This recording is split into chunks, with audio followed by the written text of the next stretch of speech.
Hari ini kita masuk ke pertemuan yang ketiga ya. Kira-kira suara saya terdengar? Terdengar Bapak. Terdengar ya. Dengar Bapak. Lanjutkan. Baik, Bapak dan Ibu sekalian. Tapi saya minta waktu sedikit sebelum kita mulai diskusi dengan materi yang baru. Sebelumnya saya mohon maaf, kemarin saya dikirimi pertanyaan tapi belum sempat dijawab. Mohon maaf Bapak dan Ibu sekalian, karena Iya, Pak. kebetulan dari hari Senin kemarin sampai hari Kamis itu full dinasnya di luar terus, gitu ya, nggak sempat duduk nih. Nah sehingga saya belum sempat jawab. Jadi ada pertanyaan nih untuk semua, nanti kita berbagi saja. Ada pertanyaan mengenai manusia yang berfilsafat cenderung berpikir secara kritis atau mendalam, gitu ya.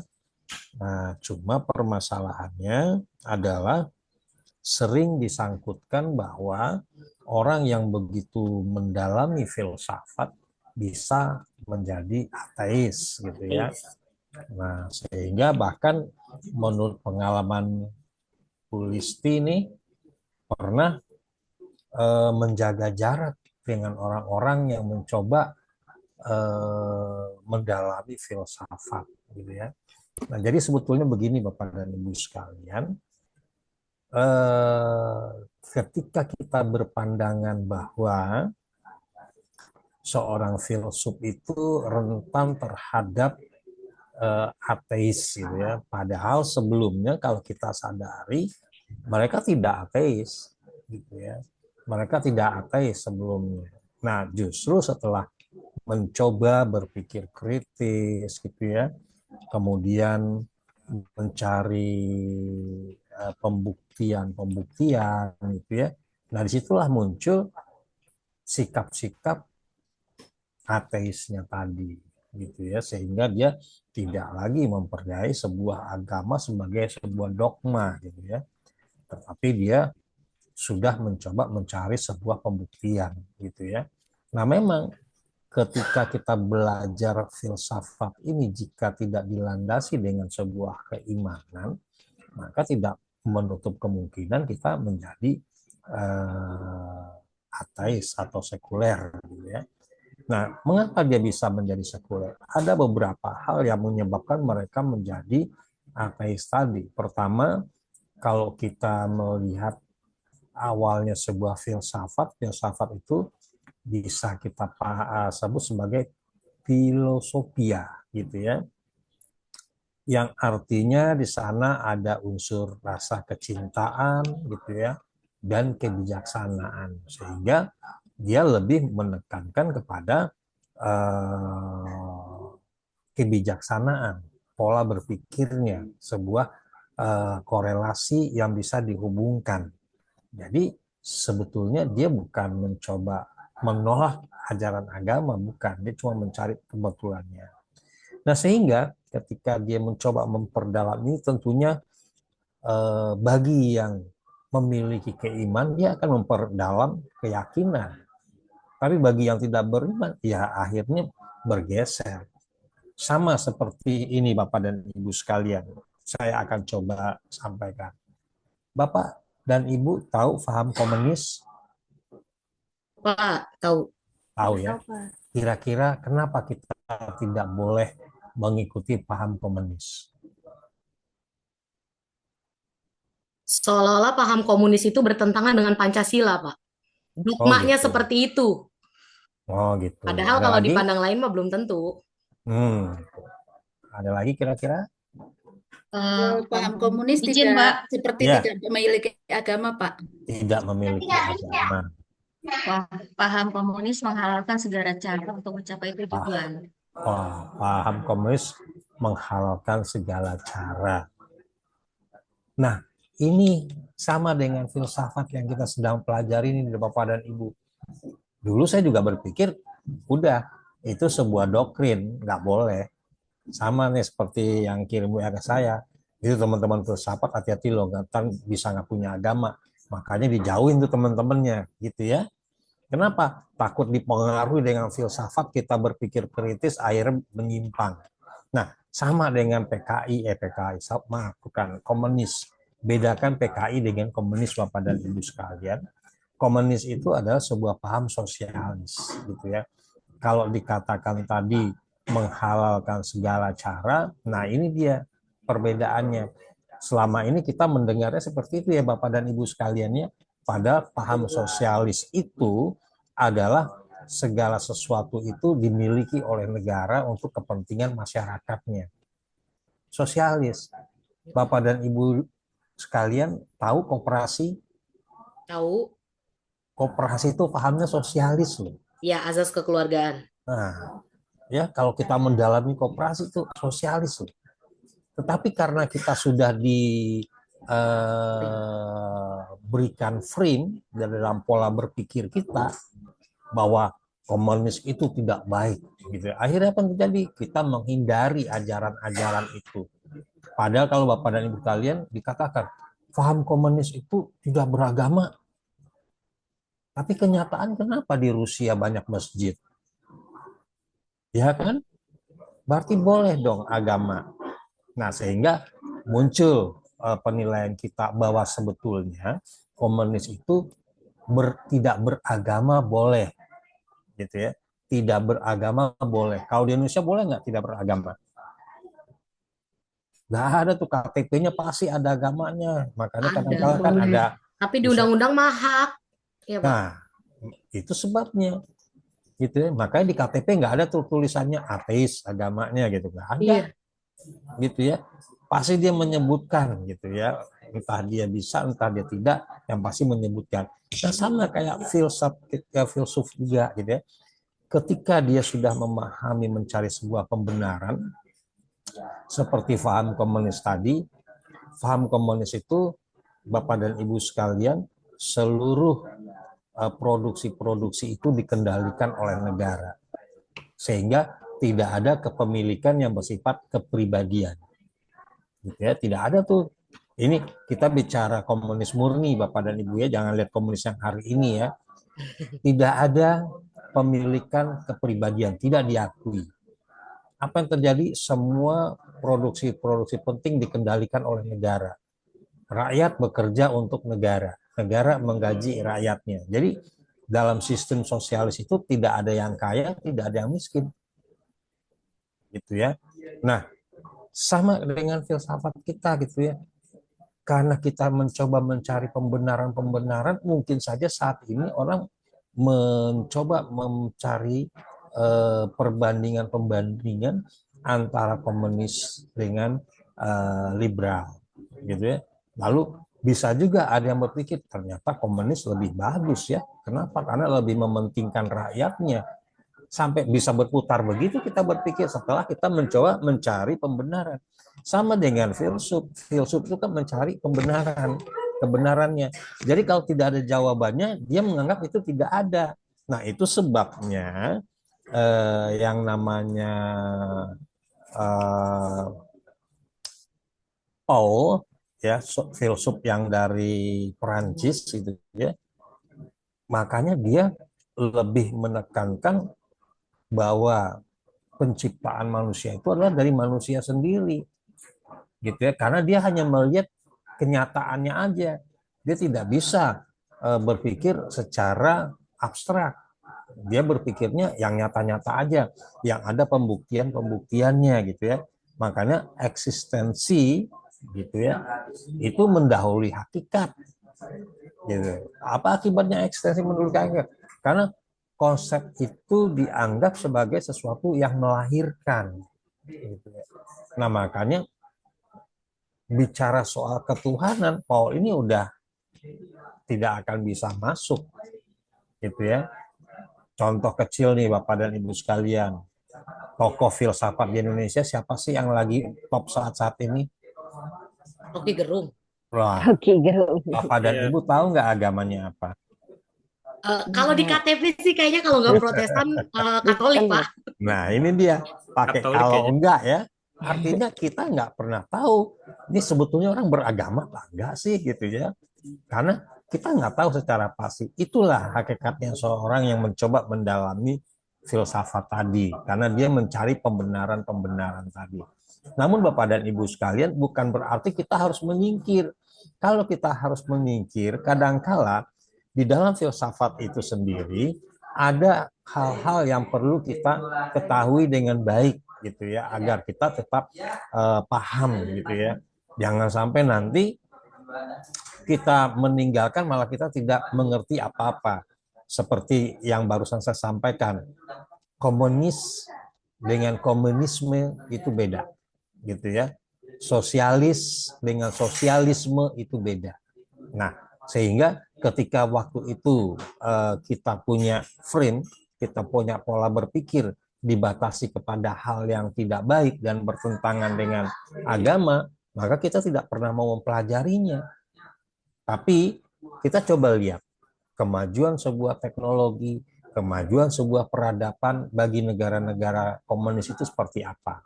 Sekarang mungkin sudah tidak bisa disebut negara komunis ya. Buktinya apa?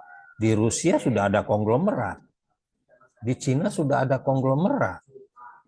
Artinya apa? Tetap akan ada pergeseran-pergeseran karena apa? Karena itu tadi, manusia pada dasarnya mencoba mencari pembenaran, mencari jawaban dari apa yang dia tanya. Gitu. Nah, demikian Bapak dan Ibu sekalian, nanti saya takut kehabisan waktu nih. Saya akan berikan kesempatan kepada kelompok berikutnya. Namun Bapak dan Ibu sekalian, apa yang saya bahas saat ini atau tadi, kalau nanti teman-teman yang lain ada yang berkenan untuk menambahkan, monggo silakan biar menambah khasanah daripada pemahaman kita tentang filsafat ini. Baik, saya silakan kepada moderatornya.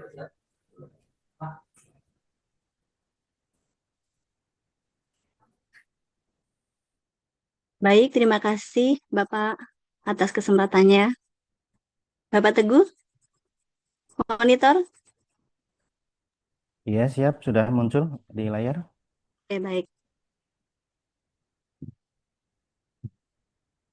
Sebelumnya, saya mengucapkan terima kasih kepada dosen pengampu mata kuliah hari ini yang sudah memberikan kesempatan kepada kelompok kami presentasi. Dan juga saya mengucapkan terima kasih kepada teman-teman yang sudah hadir. Assalamualaikum warahmatullahi wabarakatuh. Waalaikumsalam warahmatullahi Wabarakatuh. Selamat siang, salam sejahtera bagi kita semua. Shalom, Om Swastiastu, Namo Buddhaya, salam kebajikan. Yang terhormat Bapak dosen pengampu mata kuliah filsafat ilmu, Bapak Haryanto, SPDS EMM, dan teman-teman yang saya banggakan. Semoga kita semua selalu berada dalam keadaan sehat dan jangan lupa untuk bahagia. Adalah suatu anugerah yang tiada terhingga yang telah diberikan oleh Allah Subhanahu wa Ta'ala, Tuhan yang Maha Pencipta. Atas limpahan rahmatnya sehingga hari ini kita bisa bertatap muka dan bersuasapa. Salawat serta salam senantiasa tercurahkan kepada Nabi Muhammad Sallallahu Alaihi Wasallam. Semoga kita senantiasa mendapatkan syafaatnya hingga di yaumul akhir. Amin ya robbal alamin. Bergabungnya saya di sini adalah untuk berpresentasi, bukan untuk berekspektasi. Karena ekspektasi yang terlalu tinggi itu akan membuat sakit hati. Najwa Shihab pernah berkata, bahwasanya hidup yang tidak dipertaruhkan tidak akan dimenangkan. Maka dari itu, kami kelompok 7 di sini berjuang bersama-sama untuk memberikan presentasi terbaik kami. Baik, Bapak dosen dan Bapak Ibu hebat semua, di sini perkenalkan saya Siti Muslihatun yang akan bertugas sebagai moderator dalam presentasi kelompok 7, di mana kelompok kami akan membahas tentang konsep pengetahuan dan mohon izin, materi yang akan kami presentasikan hari ini merupakan hasil diskusi kelompok yang super kompak dan luar biasa. Sebelum kami presentasi, terlebih dahulu saya akan perkenalkan anggota dari kelompok 7 ini. Untuk yang pertama, Bapak Teguh Iswantoro, dan ada Ibu Mardiana, Ibu Kamilia, dan Ibu Wiwin Winingsih yang nantinya akan mempresentasikan materi. Untuk yang pertama, saya persilakan kepada Bapak Teguh Iswantoro untuk memulai presentasi. Silakan. Oke, Assalamualaikum warahmatullahi wabarakatuh. Waalaikumsalam warahmatullahi wabarakatuh. wabarakatuh. Alhamdulillah, wassalatu wassalamu ala rasulillah, wa ala alihi wa sahbihi wa man wala.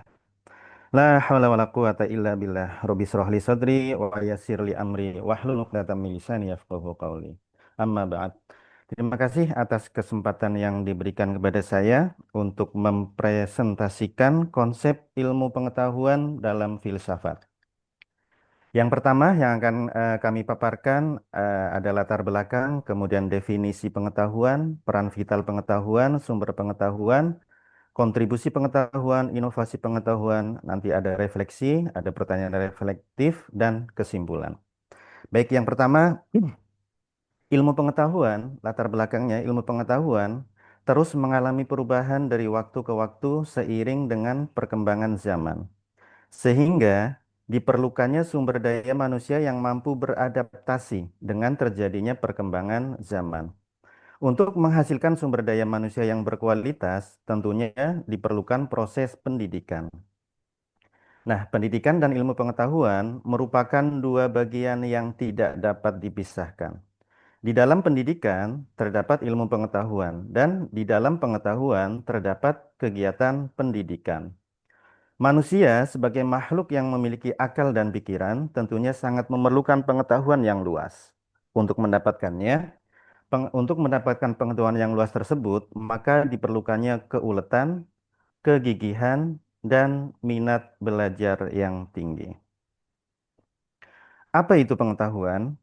Secara umum, pengetahuan itu didefinisikan sebagai keyakinan yang dibenarkan, justified true belief. Memohon maaf, bahasa Inggris saya agak medok karena bahasa Inggris pedalaman dan ngapak. Mohon nanti dibetulkan ya. Definisi klasik ini meskipun telah menjadi bahan perdebatan, namun memuat 3 komponen utama, yaitu keyakinan, kebenaran, dan pembenaran. Apa itu keyakinan? Keyakinan adalah komponen subjektif dari pengetahuan.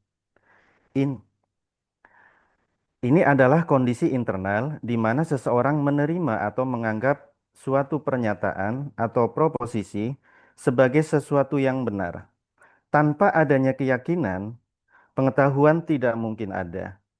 Mungkin kita tidak bisa mengetahui sesuatu yang sama sekali tidak kita percayai. Sifatnya mental dan personal, seseorang harus secara sadar memegang suatu gagasan. Kemudian yang kedua adalah kebenaran. Kebenaran adalah komponen objektif dari pengetahuan. Ini berarti keyakinan yang Anda pegang harus sesuai dengan keyakinan atau fakta di dunia nyata. Terlepas dari apa yang kita atau orang lain pikirkan, pengetahuan haruslah tentang sesuatu yang faktual. Sifatnya eksternal dan independen dari pikiran kita. Sebuah pernyataan itu benar jika cocok dengan realistis. Kemudian yang berikutnya adalah pembenaran. Pembenaran adalah jembatan antara keyakinan subjektif dan kebenaran objektif. Ya. Ini adalah alasan, bukti, atau dasar yang kuat yang kita miliki untuk mendukung keyakinan kita. Pembenaran inilah yang membedakan pengetahuan dari tebakan yang kebetulan benar. Sifatnya rasional dan berbasis bukti. Kebenaran memberikan landasan mengapa keyakinan kita layak dipercaya sebagai sesuatu yang benar. Kemudian sebenarnya definisi pengetahuan itu banyak, namun yang kami cantumkan tidak terlalu banyak. Akan saya jelaskan sekilas saja. Kalau secara etimologi, bahwa pengetahuan berasal dari kata dasar tahu, yang berarti sadar akan sesuatu. Lalu diberi imbuhan pe dan an yang menjadi pengetahuan, artinya segala sesuatu yang diketahui. Dalam bahasa Inggrisnya disebut knowledge, berasal dari kata kerja to know atau mengetahui. Dan beberapa definisi menurut para ahli, ada Plato, kemudian Immanuel Kant, Aristoteles, kemudian Otto Atmojo, Kunto Wibisono, M. Quraish Shihab. Yang kami simpulkan dari beberapa definisi ahli tersebut adalah pengetahuan adalah selalu terkait dengan kebenaran dan justifikasi. Kemudian pengetahuan terbentuk dari rasio dan pengalaman. Pengetahuan menjadi alat kekuatan dan penguasaan.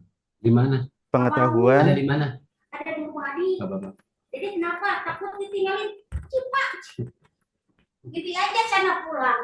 Biarin. Pak Mohon maaf, Zulfakar. Bapak Zulfakar. Berarti Mohon maaf. Pengetahuan Terima kasih. adalah hasil interaksi manusia dengan dunia, baik melalui indera maupun melalui akal. Kemudian yang berikutnya, peran vital pengetahuan. Dalam Quran Surat Az-Zumar dinyatakan bahwa katakanlah, apakah sama orang-orang yang mengetahui dengan orang-orang yang tidak mengetahui? Artinya, orang yang mengetahui sesuatu apakah sama dengan orang yang tidak mengetahui sesuatu? Tentunya beda. Landasan teorinya adalah Auguste Comte, positivisme, pengetahuan berkembang dari tahap teologis, metafisik, kemudian positif ilmiah. Kemudian Paulo Freire, pengetahuan membebaskan manusia dari ketertindasan. Pengetahuan adalah fondasi utama untuk memahami dan berinteraksi dengan dunia. Maksudnya bagaimana? Yang pertama, bagaimana bekerja atau mekanisme, yaitu membentuk mental model, representasi internal tentang bagaimana hal-hal bekerja. Model inilah yang dipakai untuk menafsirkan sensasi dan memprediksi konsekuensi tindakan. Kemudian menyediakan kosakata dan konsep sehingga pengalaman bisa dikomunikasikan, diklasifikasikan, dan dianalisis. Menghubungkan persepsi langsung, data indera, dengan abstraksi, yaitu teori dan prinsip, sehingga pengalaman menjadi bermakna. Kemudian pengetahuan berfungsi sebagai alat adaptasi, memberikan arah, serta penyelesaian masalah. Intinya, pengetahuan membantu organisme atau masyarakat menyesuaikan perilaku agar sesuai dengan kondisi lingkungan. Juga menjadi landasan untuk memetakan tujuan dan langkah praktis menyelesaikan masalah.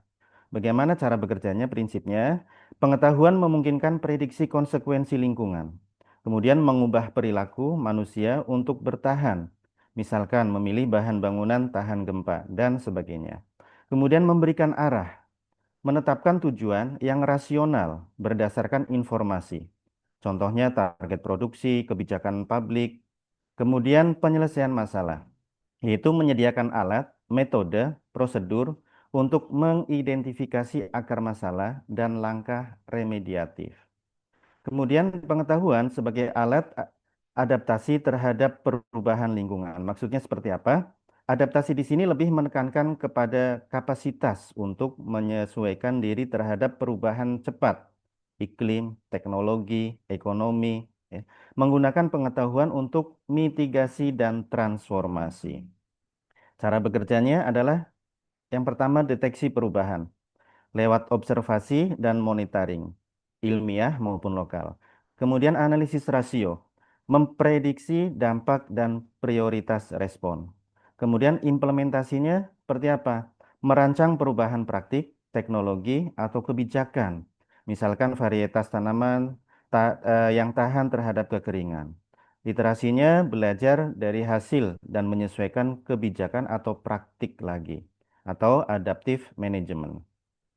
Kemudian yang berikutnya, bahwa pengetahuan adalah dapat membantu menyelesaikan masalah yang kompleks. Maksudnya seperti apa? Pengetahuan memungkinkan pembagian masalah besar menjadi komponen yang dapat dianalisis. Lalu, menerapkan metode interdisipliner dan teknik pemecahan masalah untuk menangani kompleksitas. Cara kerjanya decomposition, yaitu memecah masalah kompleks menjadi submasalah.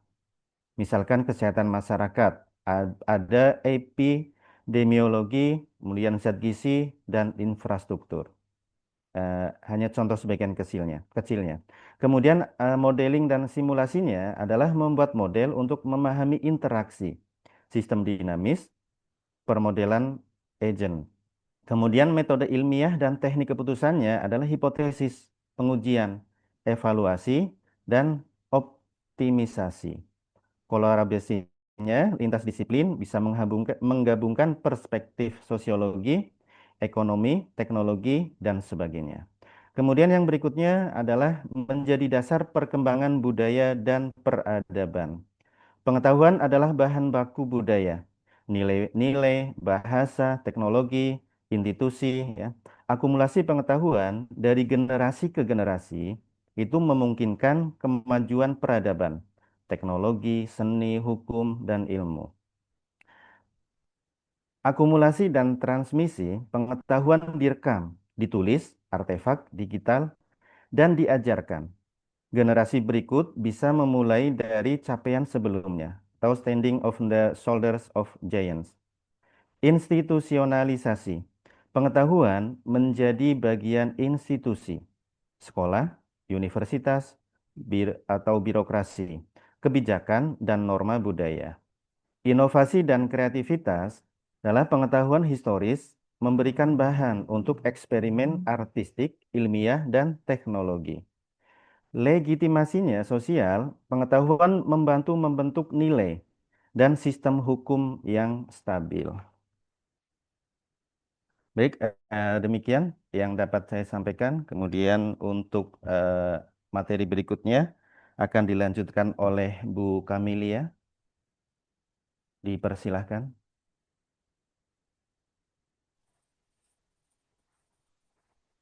Baik, saya akan melanjutkan untuk materi yang berikutnya yaitu mengenai sumber pengetahuan. Boleh dilanjut, Pak.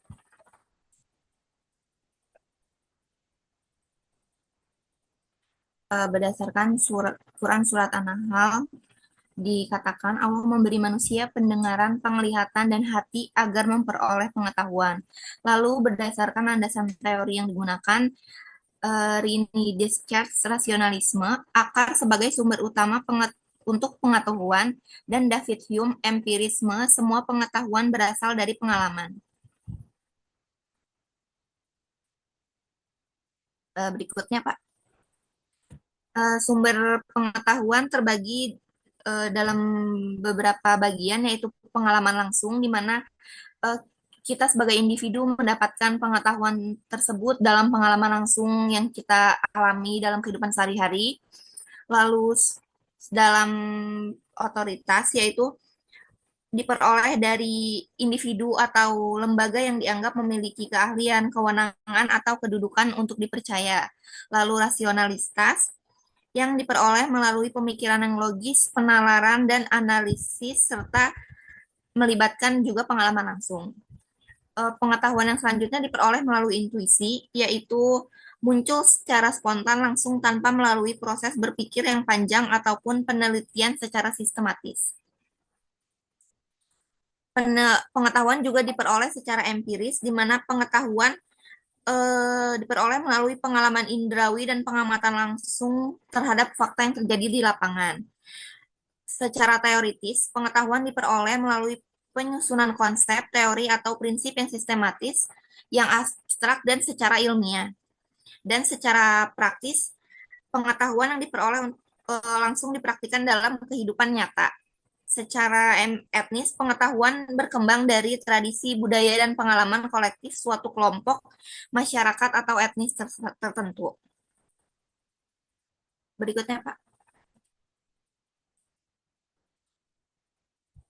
Untuk kontribusi pengetahuan, dalam Quran Surat Al-Mujadilah, Allah meninggikan orang-orang yang beriman dan berilmu beberapa derajat. Landasan teori yang digunakan yaitu menggunakan teori John Dewey, pendidikan adalah proses rekonstruksi secara terus-menerus. Lalu menurut Lev Vygotsky, pengetahuan berkembang melalui interaksi sosial dengan budayanya. Kontribusi pengetahuan terdapat pada landasan inovasi dan kreativitas, yaitu pengetahuan menjadi bahan dan ide-ide baru. Tanpa pengetahuan, kreativitas hanya sebatas imajinasi tanpa pijakan. Dengan pengetahuan, inovasi bisa diarahkan secara realistis dan diaplikasikan. Lalu membantu menghadapi tantangan sosial, yaitu memberi pemahaman mengenai pola, penyebab, dan dampak permasalahan sosial, sehingga masyarakat dapat menyusun strategi penyelesaiannya. Lalu solusi terhadap masalah, menyediakan metode analisis pemecahan masalah serta langkah praktis dalam menyelesaikan masalah itu sendiri. Dan menjadi dasar pendidikan di mana menjadi dasar pendidikan adalah pendidikan dibangun atas pengetahuan dan pemahaman. Tanpa pengetahuan, proses belajar akan menjadi asal-asalan dan tidak terarah. Lalu integrasi moral dan etika pembelajaran adalah pengetahuan tidak hanya berisi fakta, tetapi juga nilai moral dan etika yang membimbing manusia dalam penggunaan pengetahuan agar tidak disalahgunakan, serta membentuk generasi yang bertanggung jawab, melatih kemampuan berpikir analisis, mempertanyakan informasi yang diperoleh, serta mengembangkan sikap bertanggung jawab dalam mengambil keputusan. Membuka jalan untuk perkembangan teknologi.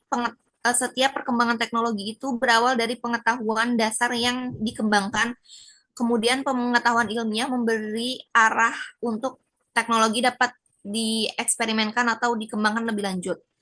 Lalu menyediakan kerangka berpikir kritis, pengetahuan memberi alat konseptual, logika, dan teori dan metode agar seseorang mampu menilai, mengkritisi, dan menyusun argumen secara tepat dan terarah, serta memperkuat identitas budaya dan nilai kemanusiaan. Pengetahuan budaya, sejarah, dan tradisi membantu suatu bangsa mempertahankan identitasnya sekaligus menumbuhkan rasa kemanusiaan yang universal. Untuk materi selanjutnya dilanjutkan dengan Ibu Wiwin. Terima kasih. Baik, terima kasih untuk Ibu Kamilia. Selamat siang Bapak dosen. Saya perkenalkan, nama saya Wiwin Winingsih. Di sini saya akan memaparkan tentang inovasi dan pengetahuan. Menurut Quran Surat Ar-Ra'd, sesungguhnya Allah tidak akan mengubah keadaan suatu kaum sampai mereka mengubah keadaan diri mereka sendiri. Menurut landasan teori menurut Joseph Schumpeter, inovasi adalah motor penggerak utama perkembangan ekonomi. Dan menurut Alvin Toffler, gelombang ketiga peradaban didorong oleh informasi dan pengetahuan. Inovasi dan pengetahuan. Inovasi dan pengetahuan di sini bisa inovasi lahir dari kolaborasi pengetahuan internal dan eksternal, di mana makna dari inovasi tersebut tidak muncul secara tiba-tiba, melainkan hasil dari penggabungan sumber daya intelektual pribadi dengan masukan dari luar. Dan kedua, yaitu kontribusi. Kontribusi ini memperkaya perspektif, memperluas cakrawala dan menghasilkan solusi yang lebih komprehensif. Contohnya dari inovasi lahir dan kolaborasi pengetahuan internal dan eksternal, seorang guru menggabungkan pengalaman mengajar, yaitu dengan internal, dengan hasil penelitian pendidikan terbaru secara eksternal, dapat menciptakan metode pembelajaran inovatif. Kemudian yang kedua, internal, pengalaman, ide, refleksi pribadi. Di sini pengalaman yaitu situasi nyata yang pernah dihadapi menjadi sumber inspirasi inovatif. Sedangkan ide itu pemikiran kreatif yang lahir dan imajinasi, pengamatan atau intuisi individu. Refleksi pribadi. Refleksi pribadi itu adalah proses meninjau kembali keberhasilan atau kegagalan untuk menghasilkan pendekatan baru. Contoh dari internal pengamalan ide refleksi pribadi itu seperti pengusaha yang gagal dalam berbisnis pertama belajar dari kesalahan. Nah, itu sebagai refleksinya. Lalu melahirkan ide bisnis baru yang lebih sukses. Yang ketiga yaitu eksternal literatur, riset, teknologi, interaksi sosial. Apa itu literatur? Literatur adalah buku, artikel, jurnal, memberi wawasan teori sebagai pijakan inovasi. Kemudian riset memberikan data empiris yang memperkuat ide baru. Teknologi memungkinkan aplikasi pengetahuan dengan cara yang lebih efisien. Kemudian interaksi sosial di sini pertukaran informasi dengan orang lain memicu perspektif baru. Nah, di sini contohnya startup Kesehatan menciptakan aplikasi konsultasi dokter online. Nah, berdasarkan riset medis, teknologi digital, dan masukan pasien. Kemudian yang ketiga, Pak. Yang keempat, punten Bapak. Inovasi sama dengan jawaban atas perubahan zaman. Di sini makna dari inovasi dan sama dengan jawaban atas perubahan zaman ini, yaitu perubahan sosial, ekonomi, budaya, dan teknologi menuntut cara baru dalam berpikir dan bertindak. Kemudian yang kontribusi yaitu inovasi membuat pengetahuan relevan dengan kebutuhan masa kini dan masa depan. Contoh dari inovasi sama dengan jawaban, contohnya munculnya pembelajaran dengan daring atau secara online ya Pak, seperti sekarang ini, sebagai jawaban era digital dan pandemi global. Kemudian yang kelima, pengetahuan memperkuat kemampuan adaptasi. Nah, di sini maknanya dari ini, pengetahuan membuat individu dan organisasi lebih siap menghadapi ketidakpastian. Nah, kontribusinya apa? Dengan pengetahuan tersebut, orang mampu memahami perubahan lalu menyesuaikan diri dengan strategi baru. Contoh dari pengetahuan memperkuat kemampuan adaptasi yaitu perusahaan yang menguasai tren digital dengan lebih cepat beralih ke e-commerce saat pasar tradisional menurun. Nah, itu adalah strateginya ya Pak ya. Nah, yang keenam Bapak Ibu, meningkatkan kinerja individu dan organisasi. Nah, maknanya dari ini, inovasi berbasis pengetahuan meningkatkan produktivitas, kualitas, dan daya saing. Nah, kontribusinya apa? Individu menjadi lebih kreatif, sementara organisasi menjadi lebih efektif dan efisien. Contohnya, penggunaan sistem manajemen berbasis data atau data-driven management, mempercepat pengambilan keputusan dalam perusahaan. Demikian Bapak, Ibu, yang saya sampaikan. Kemudian yang selanjutnya akan disampaikan oleh Ibu Diana. Terima kasih. Saya ada suaranya nggak ya? Ada, Bu. Oh, ada. Alhamdulillah. Ada, Bu. Assalamualaikum warahmatullahi wabarakatuh. Izin menjelaskan, Bapak. Selanjutnya saya akan menjelaskan refleksi. Belajar tanpa berpikir itu tidaklah berguna, berpikir tanpa belajar itu berbahaya. Itu dari teori Confucius. Belajar tanpa berpikir hanya menimbun informasi tanpa pemahaman mendalam. Berpikir tanpa belajar hanya berspekulasi tanpa dasar yang benar, sehingga menyesatkan. Selanjutnya, Pak. Pertanyaan refleksi, bagaimana pengetahuan yang kita miliki membantu kehidupan sehari-hari?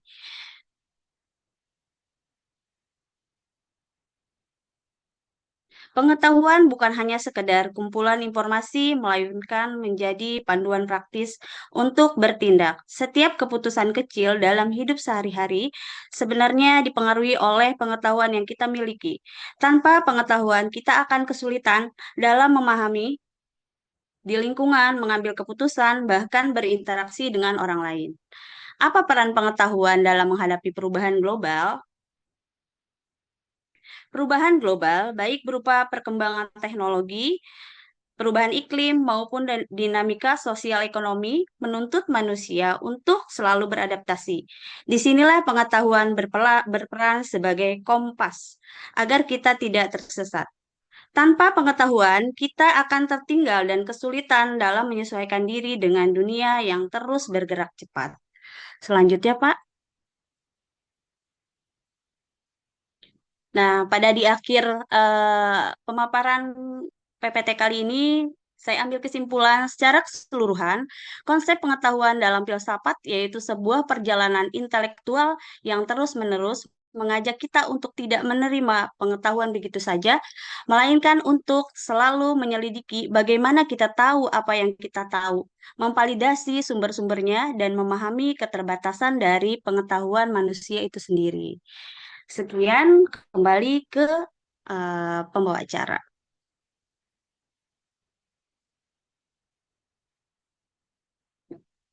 Baik, mohon maaf, apakah suara saya sudah terdengar? Terdengar, Bu. Oh Sudah, iya, Bu, aman. ya, Terdengar. baik, alhamdulillah ya. Terima kasih, baik Bapak dosen dan teman-teman hebat, telah kita simak bersama penyampaian materi dari kelompok 7 yang begitu menginspirasi. Dan sekarang kita masuk ke sesi tanya jawab, di mana sesi tanya jawab ini akan dibagi menjadi 2 sesi. Untuk setiap sesi ada 3 pertanyaan ya. Ya, Bapak Jody? Ya, sebentar. Ya, boleh silakan untuk penanya yang pertama. Bapak Jody tadi ya? Oke, iya, aku. Ya, boleh disebutkan Aku, nama dan dari kelompok mana ya, Bapak? Punten. nama saya Jody dari kelompok 4 ingin bertanya tentang bagaimana kita dapat membenarkan keyakinan yang kita peroleh dari otoritas. Berikan contoh konkretnya. Iya, terima kasih Bapak Jody. Pertanyaan sangat luar biasa. Izin saya ulang pertanyaannya ya Pak Jody ya. Jadi tadi Pak Boleh, Jody boleh. bertanya, bagaimana kita dapat membenarkan keyakinan yang kita peroleh dari otoritas, serta berikan contoh konkretnya. Seperti itu ya Bapak Jody ya. Iya, benar. Benar, Iya, Bu. pertanyaan akan kami tampung terlebih dahulu ya. Baik, Bu. Boleh silakan Silakan untuk ya. pertanyaan kedua. Saudara saya ya. Saya, Bu. Bisa? Assalamualaikum. Bentar, Ibu Ade.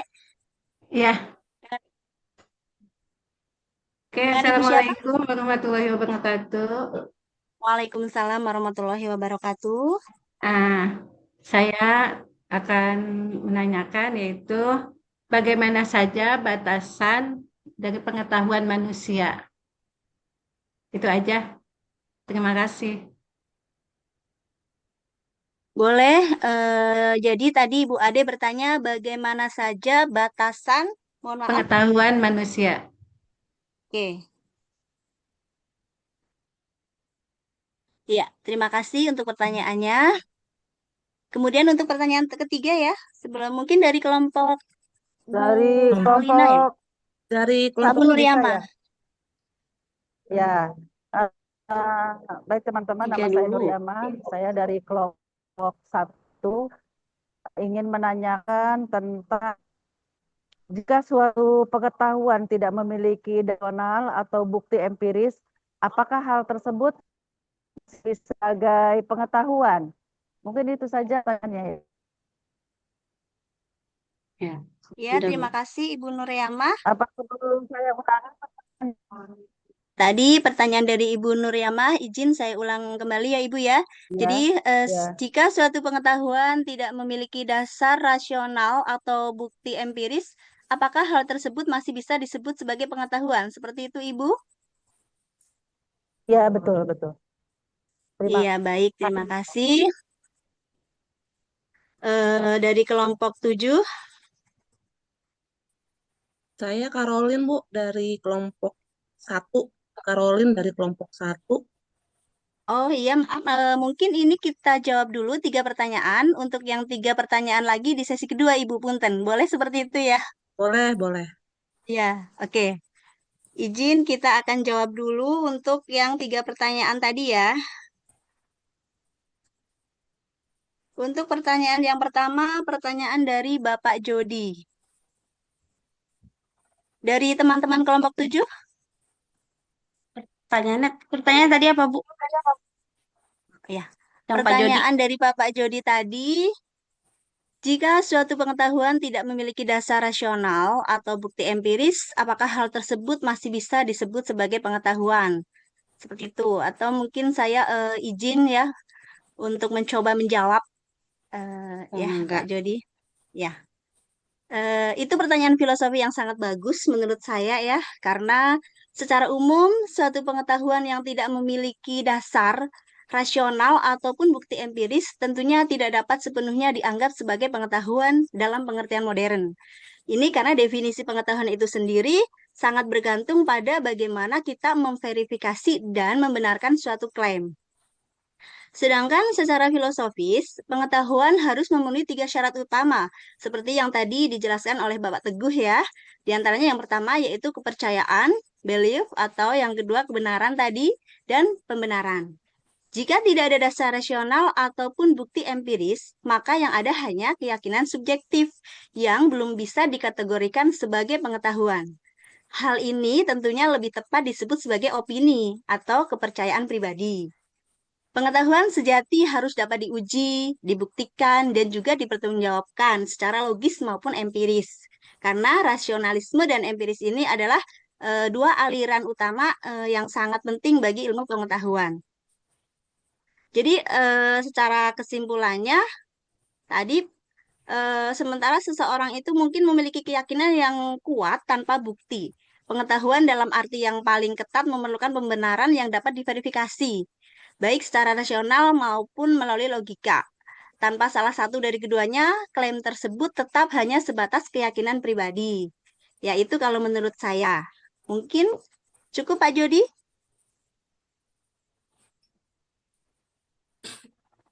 Bagaimana Pak Jody jawabannya? Atau mungkin dari teman-teman kelompok Iya, 7 udah. akan ada yang menambahkan? Udah Atau bagus. dari Bapak dosen? Oh baik, terima kasih Bapak Jody. Bisa Iya, saya sama-sama. tambahkan sedikit, Ibu? Boleh silakan Bapak Teguh. Tadi jika pengetahuan tidak ada Oh bukti pertanyaannya Pak empirisnya, Teguh ya? tidak ada bukti empiris, apakah bisa disebut Ya, pengetahuan? Eh, betul. Tadi seperti yang sudah dipaparkan bahwa pengetahuan itu ada 3 unsur, yaitu percaya, kemudian pembenaran. Salah satu contohnya adalah pengetahuan itu yang didapat terdahulu ketika beberapa nabi mendapatkan pengetahuan dari Tuhannya secara langsung.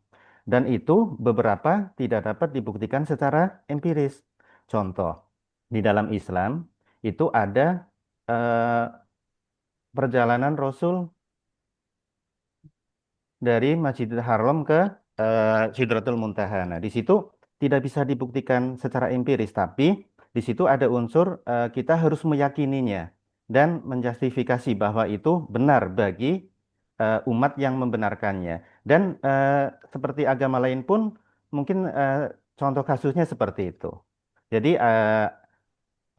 kepercayaan kita bahwa yang disampaikan oleh seseorang tersebut atau nabi melalui wahyu tersebut adalah benar sesuai dengan keyakinan kita, karena ada keyakinan dari kita. Seperti itu. Terima kasih. Ingin menanggapi. Boleh silakan Bapak Zulfakar. Iya, tadi kan ya Ibu menyampaikan sesuatu pengetahuan itu harus ada bukti empiris ya. Kalau Pak Teguh tadi mengatakan tidak selalu bukti empiris itu bisa tidak selalu pengetahuan itu bisa dibuktikan dengan bukti empiris ya. Seperti kasus Isra Mi'raj gitu kata Pak Teguh gitu ya. Nah ini saya minta lebih lebih definisikan lebih clear.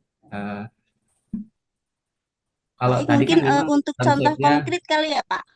kalau konsepnya kan awalnya saya tadi memahami dari yang pertama itu bahwa pengetahuan itu terdiri dari keyakinan, terus benar dan dibenarkan gitu ya, artinya mendapatkan kebenaran gitu ya. Dan memang di situ nggak disebut adanya bukti empiris, tidak disebutkan. Tapi ada 2 perbedaan pendapat itu. Perlu juga itu diberikan pemahaman lagi gitu. Apakah selalu pengetahuan itu perlu bukti empiris, walaupun ternyata cukup juga dengan keyakinan kalau bersumber dari Tuhan gitu ya. Atau memang setiap pengetahuan itu harus memiliki bukti empiris. Minta bantuannya coba ya. Saya lebih paham. Terima kasih. Baik, terima kasih Pak Zulfakar, sungguh luar biasa. Saya akan mencoba menjawab ya Bapak semampu saya, mudah-mudahan bisa diterima. Jadi karena menurut empirisme sendiri itu kan menyatakan bahwa pengalaman sensorik adalah satu-satunya sumber pengetahuan. Ini menurut ahli empiris ya. Sedangkan para empiris seperti John Locke dan David Hume berpendapat bahwa pikiran kita saat lahir adalah tabula rasa, seperti lembaran kosong. Dan semua yang kita ketahui datang dari pengamatan dan data dari dunia nyata yang kita alami. Karena itu, bukti empiris yang dapat diamati dan diukur itu menjadi fondasi dari setiap klaim pengetahuan yang valid. Misalkan sebagai contoh di dalam sains modern. Jadi kedua pendekatan ini digabungkan melalui metode ilmiah, di mana hipotesis dibentuk secara rasional dan kemudian diuji melalui eksperimen dan pengamatan empiris. Contoh misalkan bumi itu bulat. Klaim ini adalah pengetahuan karena didukung oleh bukti empiris. Misalkan ada foto satelit, atau bahkan pelayaran ke keliling dunia. Dan rasional, misalkan matematika yang menjelaskan gerak benda langit. Ada kehidupan di planet lain. Ini adalah hipotesis, bukan pengetahuan yang mapan. Nah, meskipun kita bisa berargumen secara rasional bahwa kita itu belum memiliki bukti empiris yang konklusif ya Pak ya. Kemudian misalkan lagi ada kayak itu ada hantu gitu. Klaim ini seringkali kita memiliki dasar rasional yang konsisten ya. Definisi hantu bisa sangat bervariasi dan tidak ada bukti empiris yang dapat direplikasi atau diverifikasi secara independen. Karena itu klaim ini biasanya dianggap sebagai keyakinan saja, bukan pengetahuan. Namun penting untuk dicatat bahwa ada beberapa bidang seperti kayak metafisika atau teologi, di mana klaim tidak selalu bisa diuji secara rasional ataupun empiris. Mungkin seperti itu dari saya, Bapak. Mudah-mudahan dapat diterima. Oke, untuk jawaban pertama cukup ya. Kita akan lanjut untuk jawaban dari penanya yang kedua tadi dari Ibu Ade. Teman-teman dari kelompok 7, siap.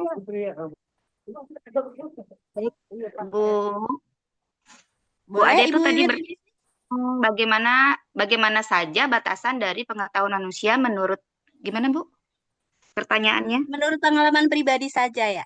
Iya. Punten Ibu Ade. Ya Tadi betul. pertanyaannya Bagaimana saja ya. batasan dari pengetahuan manusia? Tuh. Ada nggak? Batasan menurut oke, saya menjelaskan ya Bu Ade. Batasan pengetahuan manusia merupakan salah satu topik penting yang dibahas secara mendalam, secara umum ya. Jadi batasan pengetahuan manusia itu mencakup beberapa aspek yang tadi Bu, seperti aspek yang berkaitan dengan kemampuan dan keterbatasan akal. Nah, jadi dari kemampuan dan keterbatasan akal itu pengalaman, bahasa, serta metode ilmiahnya juga melingkupi seperti itu. Kemudian beberapa batasan utamanya dari sudut pandang filsafat pun ada Bu, seperti keterbatasan indera dan pengalaman empiris. Kemudian keterbatasan rasio dan akal atau masalah bahasa juga bisa Bu. Kemudian keterbatasan meteorologi ilmiah dan relevasi atau konteks sosial. Nah, kemudian ketidaktuntasan atau ketidaktuntasan dalam pengetahuan. Nah, seperti itu mungkin Bu. Mungkin ada yang mau menambahkan lagi dari kelompok 7 atau dari peserta Zoom yang lainnya tentang pertanyaan Ibu Ade. Boleh Bapak Ibu? Atau kalau cukup kita akan lanjutkan untuk pertanyaan yang ketiga? Atau dari kelompok 7? Bagaimana? Bapak Teguh lanjut saja? Bisa menambahkan sedikit. Tadi betul batasan-batasannya bisa berupa indrawi. Orang yang tidak melihat atau orang yang tuli tentunya akan memiliki keterbatasan dalam menggali pengetahuannya. Contohnya seperti itu. Kemudian ada batasan bahasa. Kita akan kesusahan memperoleh pengetahuan jika bahasanya berbeda dengan kita dan kita tidak mengerti seperti itu. Kemudian ada batasan waktu dan ruang. Waktunya kita tidak punya, ruangnya tidak ada, seperti itu. Itu aja, Ibu. Ya, terima kasih Bapak Teguh sudah menambahkan. Kita lanjutkan untuk pertanyaan yang ketiga. Tadi pertanyaan dari Ibu Nuriamah ya. Silakan teman-teman kelompok 7 yang mau menjawab pertanyaan dari Ibu Nuriamah. Baik, izin menjawab ya Bu, Pak. Jadi Boleh, bagaimana kita dapat meyakini keyakinan yang kita peroleh dari otoritas. Otoritas sendiri adalah keyakinan yang kita peroleh melalui orang yang kita percaya atau lembaga yang kredibel. Jadi di mana seperti perguruan ataupun tempat kita menempuh pendidikan, sekolah, seperti itu. Jadi gimana kita dapat meyakini pengetahuan yang kita peroleh tersebut, karena kalau misalnya sepemahaman saya, kalau dari lembaga yang kredibel itu kan sudah diuji kredibilitasnya lembaga tersebut, atau kalau misalnya dari guru ataupun individu yang menjadi role model kita seperti guru atau dosen, itu kan sudah eh, mengikuti pendidikan, atau misalnya mungkin kalau secara informalnya mengikuti pelatihan-pelatihan yang sudah terverifikasi oleh BNSP seperti itu. Misalnya guru tersebut mengikuti pelatihan tambahan di luar yang diberikan sekolah untuk pengetahuan dan kepakarannya itu sudah diuji oleh lembaga tertentu, misalnya seperti BNSP. Jadi dengan demikian informasi ataupun pengetahuan yang diberikan guru tersebut kepada muridnya itu diberikan oleh individu atau seseorang yang sudah teruji kredibilitasnya. Terima kasih. Sebelumnya boleh dari Bapak Ibu kelompok 7 jika ingin menambahkan. Terima kasih Bu Kamilia, jawabannya sungguh luar biasa. Insya Allah cukup ya Ibu Nuryamah. Kita akan lanjutkan di tanya jawab sesi yang kedua dengan 3 pertanyaan. Boleh resen? Oh ya, Ibu Carolina tadi ya. Silakan Ibu. Selamat siang teman-teman dan Bapak dosen. Saya Carolina, Selamat siang. kelompok 1, ingin menanyakan terkait dengan presentasi hari ini. Saya mau menanyakan bagaimana sih peran pengalaman pribadi itu dalam membentuk suatu pengetahuan. Itu saja. Oke, terima kasih Ibu Carolina. Izin saya mengulang kembali memperjelas pertanyaannya tadi ya. Ibu Carolina tadi bertanya bahwa bagaimana peran pengalaman pribadi dalam membentuk pengetahuan. Ya, kami tampung dulu untuk pertanyaan pertama. Atau mau langsung dijawab Ibu Mardian atau kelompok 7 yang lain? Mau ditampung apa dijawab? Tampung dulu saja ya. Oke. Ya, yang kedua Ibu Vika. Baik, terima Boleh? kasih atas kesempatannya. Saya Vika Fajrina Utami, izin bertanya, Bu, menurut kelompok kalian, kenapa pembenaran itu penting dalam membedakan pengetahuan dari sekedar keyakinan? Itu saja cukup. Sekian, terima kasih. Baik, terima kasih Ibu Vika. Pertanyaannya luar biasa. Kenapa pembenaran itu penting gitu ya Ibu ya dalam pengetahuan, konsep pengetahuan. Oke, silakan untuk yang ketiga, pertanyaan terakhir ya, Bapak Filarius ya. Boleh Bapak silakan. Ya, bisa dengar suara saya enggak? Halo?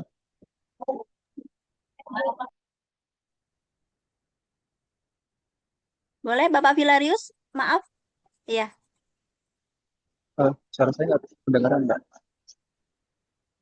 Agak putus-putus, Pak. Terdengar tapi putus-putus. Putus-putus suaranya, Kak. Iya, internetnya yang kurang bagus di sini. Tapi saya coba kalian nanti kalau enggak saya bisa minta tolong ke teman-teman saya di kelompok 1 untuk menyampaikan kalau misalnya pertanyaan kurang jelas atau bagaimana. Oke, pertanyaan dari saya setelah tadi teman-teman Mohon maaf Bapak, ya. di kami tidak terdengar jelas. Putus-putus. Mohon maaf Pak. Apa videonya dimatikan dulu ya Pak? Oke, apa sudah kembali?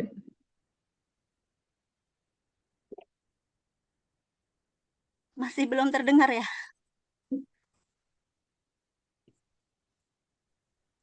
Belum ya? Belum, Pak. Belum ya. Nah, sambil pelan-pelan saja, Pak. Coba di chat aja mungkin Pak, di chat saja Pak, di chat. Boleh ya. Sambil Mungkin teman-teman karena menjawab 2 Pak pertanyaan. Filarius mengalami gangguan sinyal sepertinya ya, boleh pertanyaannya di kolom chat saja. Sambil menunggu Bapak Filarius chat, kita akan mencoba menjawab pertanyaan dari Ibu Carolina dan dari Ibu Vika ya. Silakan teman-teman kelompok 7. Oke, saya akan menjawab pertanyaan dari Miss Olin. Hai Miss Olin. Pertanyaannya dari Miss Olin, bagaimana peran pengalaman pribadi dalam membentuk sebuah pengetahuan? Pengalaman pribadi itu memiliki peranan penting ya dalam kehidupan sehari-hari karena itu adalah memiliki sebuah pembelajaran. Kita ambil dari teori empiris tadi di mana berdasarkan panca indera.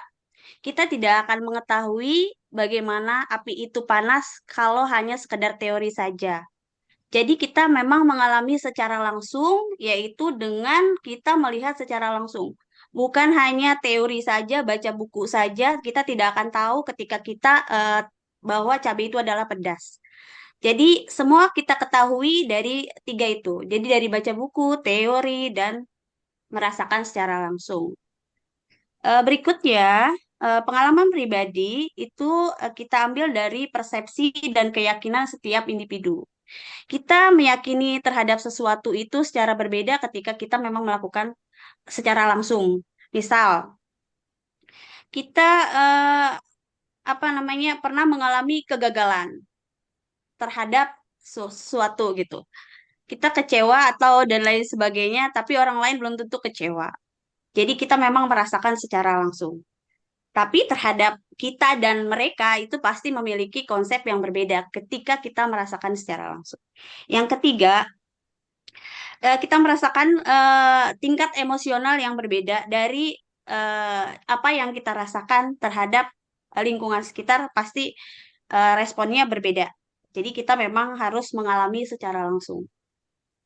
Yang berikutnya adalah pengalaman praktis, yaitu dengan cara mengulang. Kita mau belajar sesuatu, itu tidak mungkin kita tanpa pengulangan. Contoh misalnya mengemudi atau menyetir. Ketika kita baru belajar saja kita sudah menyerah, itu tidak akan bisa. Jadi kita butuh pengulang. Itu saja mungkin jawaban dari saya. Gimana Miss Olin? Mudah-mudahan sepakat ya. Boleh menambah. Baik, Baik, nanti terima akan kita bahas. kasih. Jawabannya sudah dapat. Baik, terima kasih Bu Mardiana dan Miss Olin. Alhamdulillah, mudah-mudahan bisa diterima ya. Oke, untuk yang selanjutnya kita tadi ke pertanyaan kedua dari Ibu Vika, di mana pertanyaannya tadi, apakah pembenaran itu penting dalam membedakan pengetahuan dari sekedar keyakinan? Seperti itu ya. Oke, dari teman-teman kelompok 7 yang akan Baik, Bu, mencoba saya menjawab. izin menjawab pertanyaan Boleh, dari terima Ibu Pika. kasih. Silakan ya. Oke, pertanyaan yang tadi Ibu Pika sampaikan tentu saja ya Bu ya, penting, sangat penting, pembenaran penting karena adalah syarat yang membedakan pengetahuan sejati dari keyakinan yang asal percaya dogma atau tebakan yang kebetulan benar. Nah, di sini saya akan menjelaskan karena tanpa pembenaran, keyakinan bisa saja benar secara kebetulan dan itu bukan pengetahuan sejati. Contoh, pengetahuan tradisional atau justif true belief. Dalam tradisi klasik filsafat, pengetahuan didefinisikan sebagai pengetahuan keyakinan yang benar dan dibenarkan atau justif true belief. Contoh, artinya keyakinan atau belief, kamu percaya bahwa suatu pernyataan itu benar. Kemudian yang kebenaran atau truth, pernyataan itu memang benar dalam kenyataannya. Pembenaran atau justification, kamu punya alasan yang sah, bukti atau argumen yang mendukung keyakinan itu. Contohnya, dalam pengetahuan sejati, air mendidih pada suhu 100 derajat Celcius di permukaan laut. Nah, kamu percaya itu memang benar. Nah, kemudian kamu tahu alasannya, justification ilmiah seperti ketekanan udara, air, dan sebagainya. Mungkin seperti itu ya Bu Vika, mungkin kurang lebihnya gitu. Bu, Terima mungkin kasih. tadi Ya, terima kasih. Bu, maaf tadi contohnya itu tadi Ibu menyebutkan air mendidih di permukaan laut itu maksudnya gimana? Salah ngomong atau gimana ya Bu ya? Maaf ini Bu. Contoh pengetahuan sejatinya itu, kamu percaya nggak kalau si air mendidih itu pada suhu 100 derajat Celcius di permukaan air laut gitu Bu. Nah, kan itu menurut anutan kepercayaan kan. Kalau Ibu menganut Ya, saya percaya kalau air mendidih itu pada suhu 100 derajat Celcius di permukaan laut. Tapi kan itu kenyataannya sebenarnya tidak benar ya Bu ya. Tidak mungkin si air mendidih itu di suhu 100 derajat Celcius di permukaan laut gitu kan ya Bu ya. Oke, oke, paham. Terima kasih Ibu atas jawabannya. Oke. Ya, terima kasih Ibu Wiwin. Mungkin dari yang lain mau ada yang Izin menanggapi menambahkan, Bu. atau sudah? Izin Ya, menambahkan Bapak dari Rian. pertanyaan yang tadi, pembenaran itu penting dalam membedakan pengetahuan ya dari sekedar Betul, keyakinan, ya. gitu kan? Betul. Jadi menurut saya itu sangat penting karena kenapa? Membedakan pengetahuan dari sekedar keyakinan itu karena keyakinan itu bisa benar ya, tapi tanpa dasar. Contohnya, misalkan kayaknya nih besok mau hujan. Jika benar itu bisa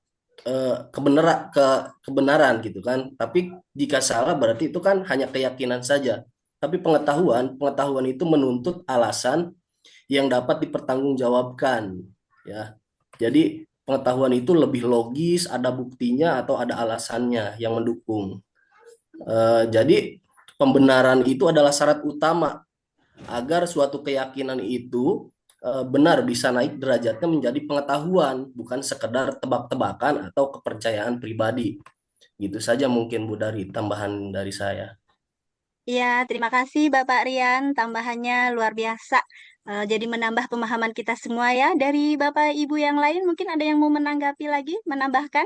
Bukan bertanya lagi ya Bapak Ibu, karena maaf untuk pertanyaan kita sudah tutup. Nanti tinggal hanya ada satu pertanyaan. Tapi sebelum kita ke pertanyaan ketiga, barangkali dari Bapak Ibu ada yang mau menambahkan kembali? Cukup? Izin. Oh, Bapak Zulfakar, boleh silakan Bapak. Kan pengetahuan itu kan tadi disebutkan ada 3 komponen itu ya, keyakinan, kebenaran, dan dibenarkan. Tapi kan pengetahuan itu sebenarnya kalau saya dalam hati saya, dalam pikiran saya juga, semuanya itu kan berkembang. Jadi ada hampir sifat-sifat skeptis itu kan kita lihat banyak membatalkan pengetahuan-pengetahuan yang ditemukan sebelumnya. Ambil contoh lah misalnya teori Darwin gitu ya. Itu kan dengan banyaknya para peneliti yang bersifat skeptis akhirnya menimbulkan pengetahuan-pengetahuan baru. Akibatnya pengetahuan-pengetahuan yang dulu diyakini itu terbukti kebenarannya saat itu mengalami pergeseran dengan adanya pengetahuan yang baru.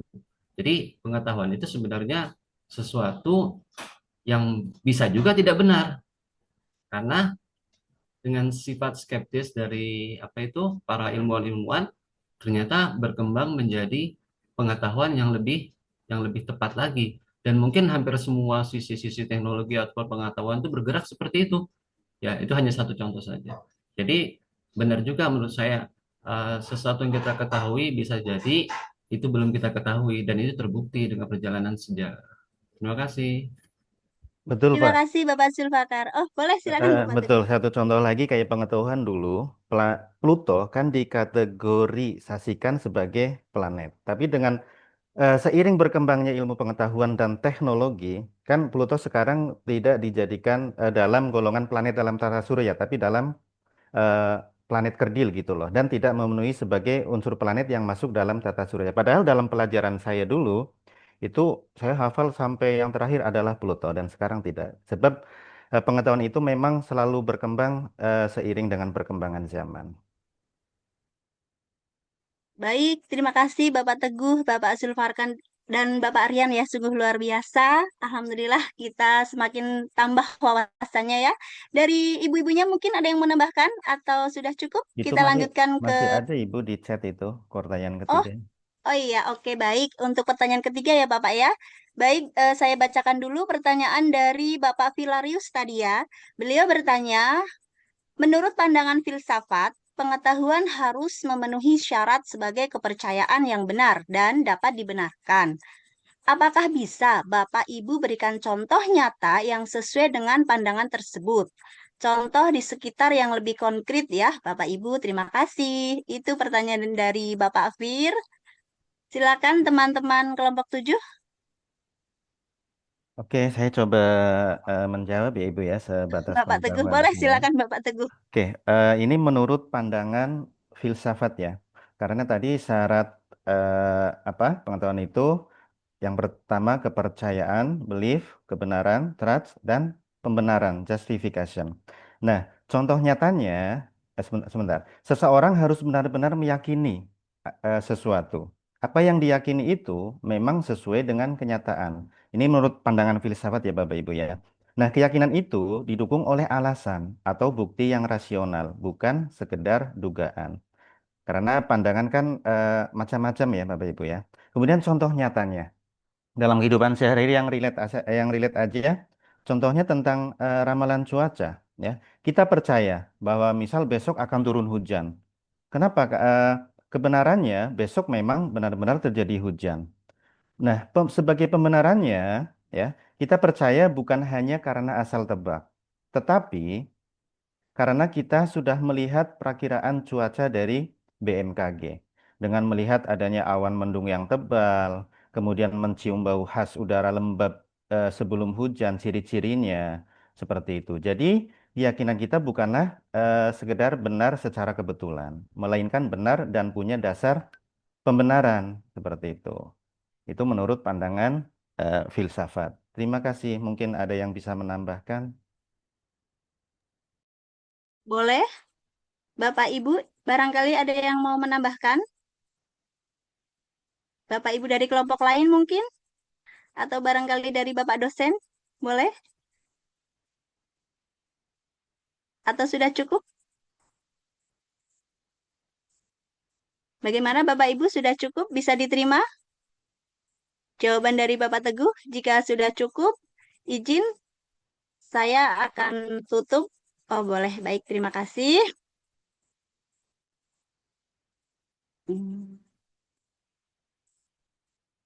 Alhamdulillah, Cukup, Bu. saya sangat boleh.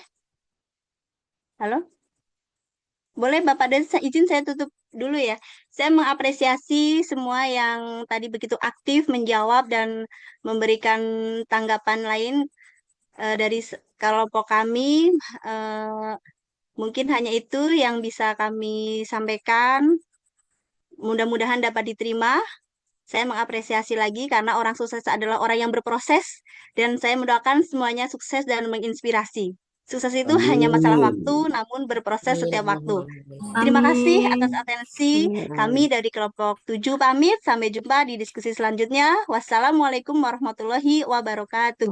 Kami kembalikan. Ya, baik. Terima kasih Bapak dan Ibu sekalian. Luar biasa. Diskusi kita cukup mendalam hari ini, Bapak dan Ibu sekalian. Namun tentu, jadi kalau bagian saya mungkin bagian-bagian yang terakhir-terakhir aja ya Bapak dan Ibu sekalian ya. Jadi begini Bapak dan Ibu sekalian, betul tadi ya banyak lahir pertanyaan-pertanyaan yang berhubungan dengan pengetahuan.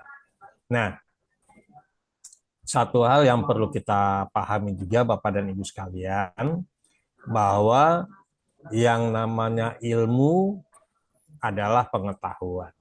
Tetapi tidak semua pengetahuan itu adalah ilmu. Nah, ini yang ditanyain Pak Valerius tadi nih. Pak Valerius tadi gitu ya. Karena harus bisa filsafat menyatakan harus memenuhi sebagai kepercayaan dan dapat dibenarkan gitu Bapak dan Ibu sekalian. Nah, bicara mengenai pengetahuan ini tentunya tidak terlepas daripada kebenaran, karena di dalam filsafat sendiri mencoba mencari jawaban atas sebuah pertanyaan yang bersifat empiris gitu ya, yang sesuai dengan keilmuan. Itu yang disebutkan oleh Pak Fayus tadi, yang bisa dibenarkan. Nah, namun dalam teori kebenaran ini kan kita mengenal ada beberapa teori ya. Ada teori korespondensi gitu ya, yaitu teori yang menyatakan bahwa kebenaran adalah kesesuaian antara pikiran dan kenyataan. Itu yang menganut paham korespondensi. Ada juga yang menganut teori koherensi gitu ya. Dikatakan teori berpendapat bahwa suatu kebenaran adalah apabila ada koherensi, ada hubungan sebab akibatnya gitu ya. Nah, tentunya ini juga menjadi sebuah dasar pemikiran kita untuk menyatakan pengetahuan itu dapat dibenarkan atau tidak dapat dibenarkan. Lalu ada juga teori pragmatis nih, teori yang berpendapat bahwa kebenaran diukur dari kegunaannya saja yang bisa dikerjakan gitu ya. Nah, sehingga kita bisa melihat hasil pekerjaan itu berpengaruh pada memuaskan atau tidak memuaskan nih. Nah, jadi sehingga kita bisa mencoba mengklasifikasikan gitu ya. Tapi itu semua dapat kita kelompokkan ke dalam sikap ilmiah. Artinya sikap ilmiah ini karena kita dikatakan mencari jawaban atau mencari sebuah pembenaran, maka tentu harus memiliki sikap-sikap yang ilmiah yang bisa kita terima. Tidak bisa seperti tadi disampaikan juga, itu hanya berdasarkan persepsi gitu ya. Nah, sehingga ketika kita berbicara mengenai pengetahuan ini, tentunya harus ada yang bisa terpenuhi. Misalnya diantaranya adalah kita lihat pandangan dari Russell gitu ya. Dia membagi pengetahuan itu jadi beberapa. Ada pengetahuan melalui pengalaman yang didapatkan. Misalnya dari data-data indrawi atau dari data-data indera kita. Lalu bisa juga dari benda-benda yang memiliki yang dapat kita ingat, memori gitu ya. Kemudian ada juga mencoba melihat keadaan internal dan bisa juga kita melihat kepada diri sendiri. Nah, ini tentunya apa yang dikatakan Russell tadi itu adalah landasan kita untuk mencoba mencari sebuah pembenaran agar bisa diklasifikasikan bahwa itu bisa diyakini.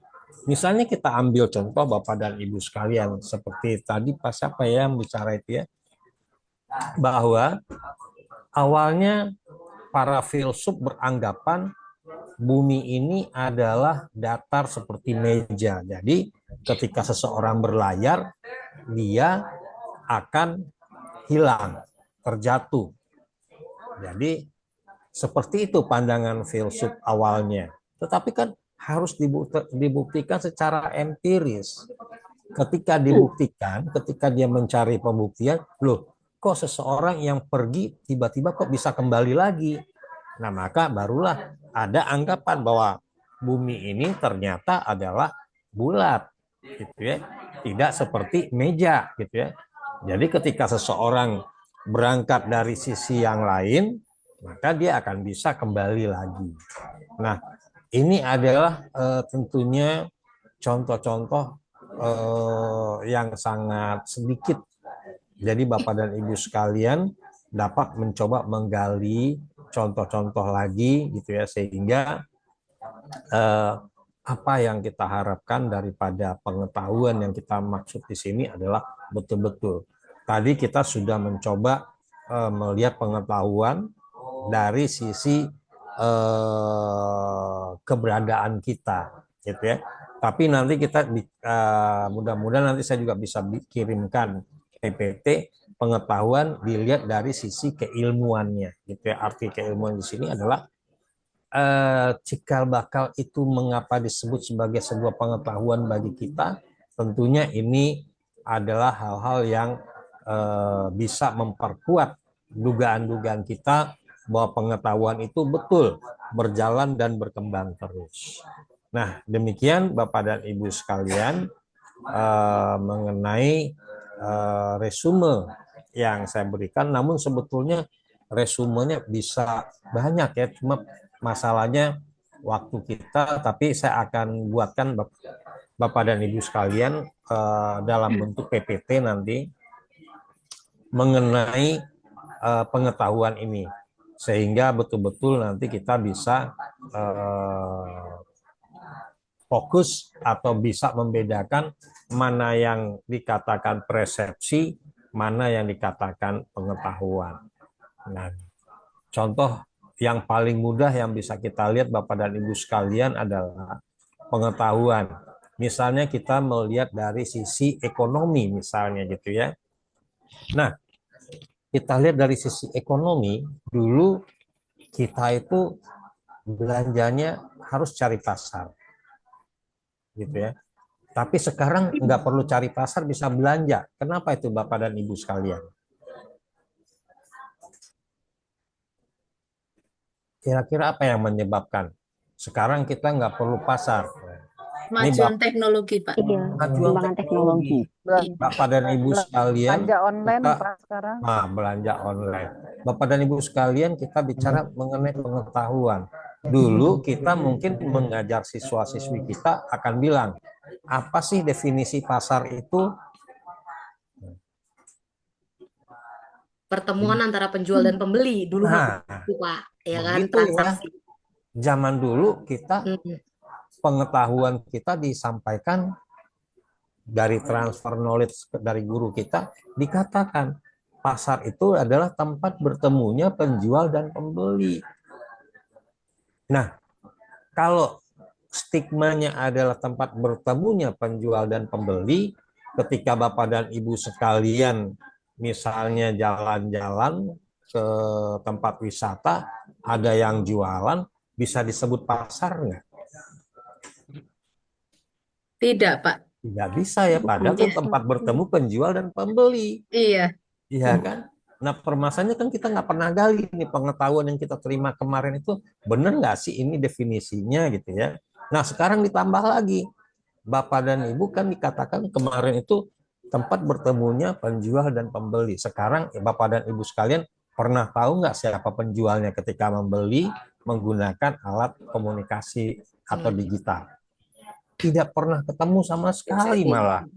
Gitu. Nah, inilah yang dimaksud dengan sebuah pengetahuan yang dimaksud dengan Pak Flarius tadi yang bisa dibenarkan dalam keseharian kita.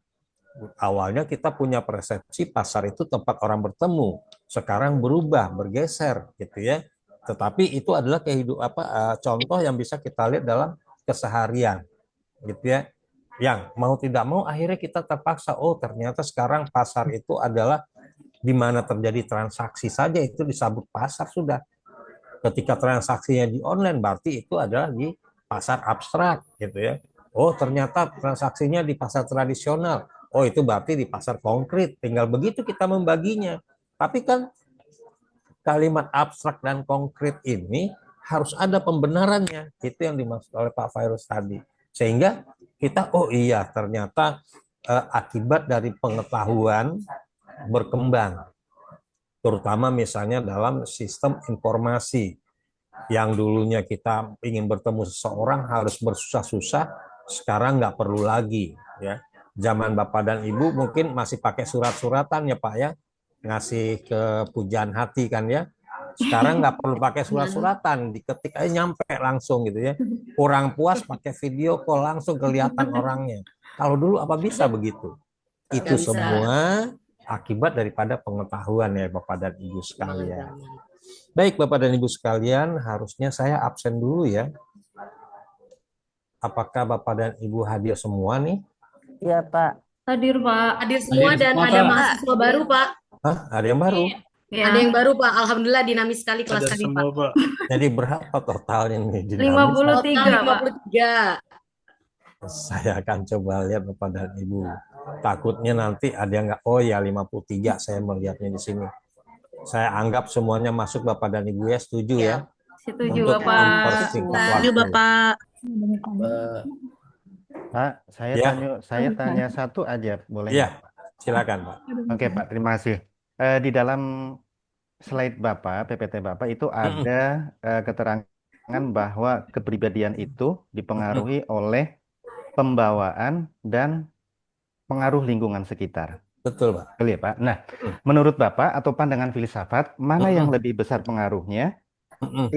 Kepribadian itu dari pembawaan atau dari lingkungan sekitar? Karena ada dua kasus dalam satu tempat. Contoh, ada satu anak di lingkungan pesantren, dia jadi korban pencurian terus, tapi dia bercerita, saya tidak mau mencuri karena takut dosa. Pernah saya mau mencuri tapi takut dosa. Nah, di sisi yang lain keduanya, salah satu temannya lagi yang suka mencuri, dia di tempat yang bagus, tapi kepribadiannya masih seperti itu. Bahkan di dalam berita-berita kita dengar ada seorang anak ustadz pengelola pondok pesantren segitu dan sebagainya di lingkungan bagus, kepribadiannya lahir dari keluarga yang bagus juga, di tempat yang bagus juga, tapi kepribadiannya masih kurang, kayak dia mencabuli dan sebagainya lah seperti itu. Nah, menurut Ya. pandangan Bapak seperti apa? Seperti Ya, nah jadi begini Bapak dan Ibu. Tadi sebetulnya udah dibahas tadi sama Ibu siapa gitu ya, bahwa sebetulnya manusia lahir itu dalam keadaan kosong gitu ya Bapak dan Ibu Tabula sekalian rasa. ya.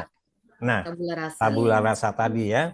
Nah, memang kalau sudah itu terjadi, maka yang sangat mempengaruhi adalah lingkungannya Pak. Gitu ya. Dia punya kepribadian gitu ya, tetapi akan bisa mudah terpengaruh oleh lingkungan. Sama seperti filsuf lainnya menyampaikan bahwa manusia lahir itu kan bagaikan kertas putih.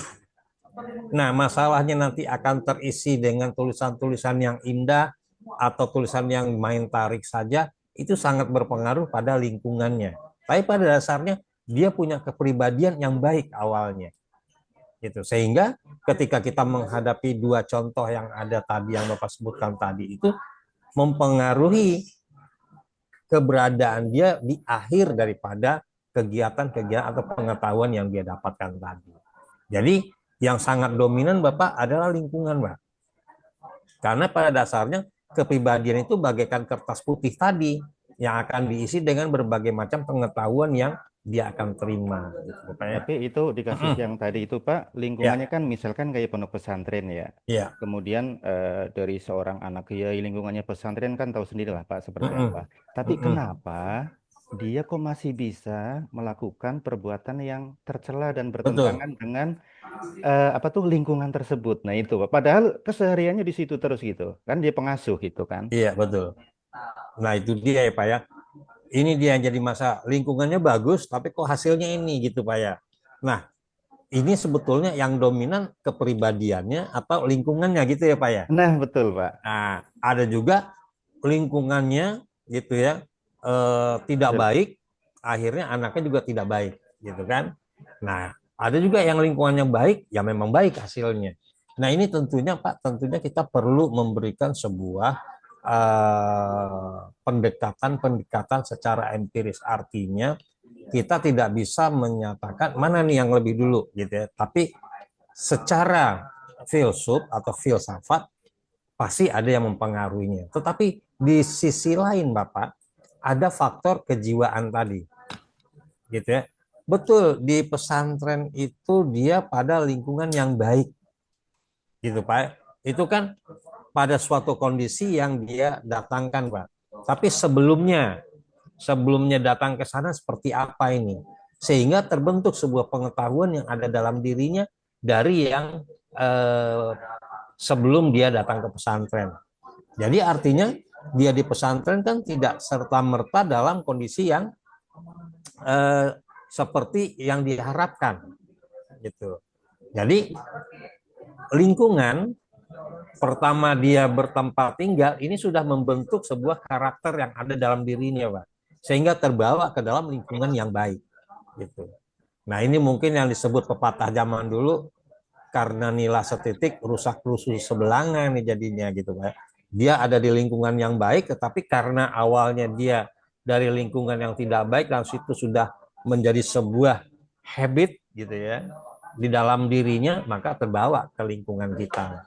Beda kalau dia memang dari awal sudah terbentuk di pesantren tadi. Itu mungkin pandangan saya. Ya Pak, terima kasih. Terima kasih Bapak dan Ibu sekalian. Mohon maaf agak sedikit panjang ya. Tapi saya suka karena kita bisa lebih lama komunikasinya. Baik Bapak dan Ibu sekalian, sampai ketemu kita minggu depan dengan pembahasan yang lebih maju lagi. Kemudian, oh ya, besok itu ada bagian 1, bagian 2 ya kelompoknya ya. Ya Pak. Ya Pak, epistemologi dibagi 2 Pak. Ya, jadi nanti yang kedua minggu berikutnya Bapak dan Ibu sekalian. Kemudian materi yang kita bahas hari ini akan saya coba berikan juga PPT Bapak dan Ibu. Mungkin saya tidak kirim di LMS, saya kirim ke grup saja. Ke grup Karena saja, kalau Pak. kalau di LMS takutnya nggak bisa dibuka. Nggak ke-download. Karena Iya, panggilan betul, kita Pak. udah berlalu ya. Terima kasih Baik. ya, Pak. Untuk Terima pertanyaan lanjutan boleh, Pak? Nanti maksudnya di luar ini. Boleh. Ah, iya gitu maksudnya. Mudah-mudahan saya waktu minggu-minggu ini ada senggang bisa langsung jawab gitu ya. Siap, nggak apa-apa juga, Pak. Pas pertemuan kuliah lebih enak, Pak. Oh begitu, baik. Iya, Baik. dijawabnya Jadi pas semuanya pertemuan. tahu ya. Iya, Lagi Pak. jalan-jalan Bu, kasihan Bu.